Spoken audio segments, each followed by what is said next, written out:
munaasabadan oo si diiran loogu soo dhaweeyay madaxweynaha maamulkan cusub ee Jubaland State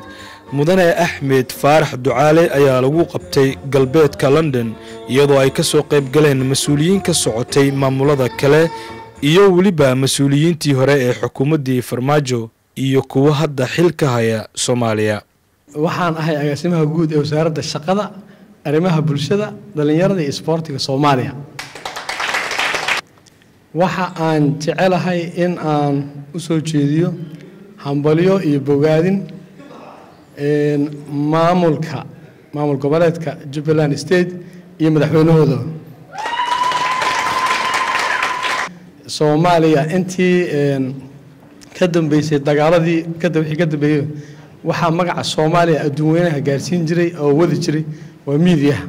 marka ayaguna aad bay mahadsan yihiin gaar ahaan Universal TV aad bay mahadsan yihiin walaalayaal maanta in la soo dhaweeyo ama la magacaabo ama wax u eg la sheego Jubaland xaalad ugu ma ahan waa xaaladna looga horeeyay ana u maleynahay inaan u dambeyn doonin waxaan rabaa maamulkan Elbur State iyo maamulka Jubaland saddex waxyaalood oo ay wadaagaan inaan caawa halkan ka sheego mid koowaad waxa waaye sida u daahdeen oo midnimo Soomaaliyeed u raadayseen annagana waa u daano waxaan nahay maamulka oo dhowr maalmoodna idinka horeeyay hadda irinta ka sii baxay waxaan kaloo wadaagnaa dhulka lagu magacaabay nimanka garka dheeraa heesta kaynana waaba xarunti waa degiyi Elbur la yiraahdo anagu wadaan nahay ururka al-sunna wal jamaa deegaanada Jubaland waan joognaa waxaan waligeey qabnaa oo soo dhaweynaa cidii wada Jubaland oo Soomaali wax u qabanaysa diyaar baan u nahay inaan taageerno munaasabadan oo ay soo qaban qaabisay jaaliyada Jubaland ayaa gudoomiyaheeda isna goobta ka hadlay haddii Axmed uu u dhashay gobolka aqoon-yahan yahay mutacallim yahay dakara uusan cid ka qabin Soomaali uu yahay ninkii laga sheekeynayay oo saliimku yahay soo madaxweyne kama noqon karo oo maxaa loogu diidayaa horta madaxweynaha maamulkan ayaa khudbad dheer oo dhinacyo walba taabanaysa halka ka jeediyay isagoo xusay ahmiyadda maamulkiisa uu u leeyahay labada jubbo iyo waliba gobolka Gedo Jubaland dalka la yiraahdo dhibaatooyin badan baa soo maray bulshada degan inkasta oo dhibaatada iyo caqabadaha hor yaala ay badan yihiin haddana waxaan hubaa oo aan shaki igaga jirin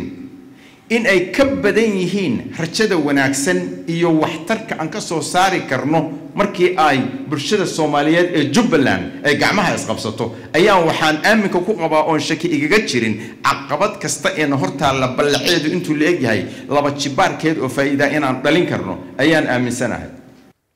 maraan weydiiyay maadaama gobolada Jubbooyinka maamulo dhowr ah horey loogu sameeyay maamulkani muxuu kaga duwanaan karaa kubii hore maamulkan wuxuu uga duwan yahay maamulkan maamul dagaal ku dhismay maaha gobolada qoloba marba xoog ku qabsan jirtay ummadda deganna lagama tala gelin jirine waa la maamuli jiray anagu gobolada inaan maamulno uma socdaa anigu waxaan u socdaa goboladu inay iyagu ismaamulaan inaan gacan ku siiyo sida maamul ayaga ka yimid oo ka dhashay u samaystaan ku dhawaaqida maamul goboleedkan cusub ee Jubaland State ayaa waxa uu ku soo beegmayaa xilli howlgallo military ay ka socdaan gobolada Jubbooyinka iyo waliba gobolka Gedo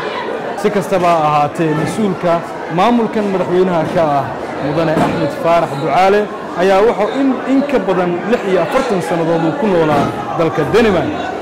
xafladda caleema saarka maamulkiisii ayaa waxa lagu qaban doonaa maanta maalinteedii kale oo ku aadan 28 bishan aynu ku jirno January dalka Mareykanka gaar ahaan magaalada Ohio Columbus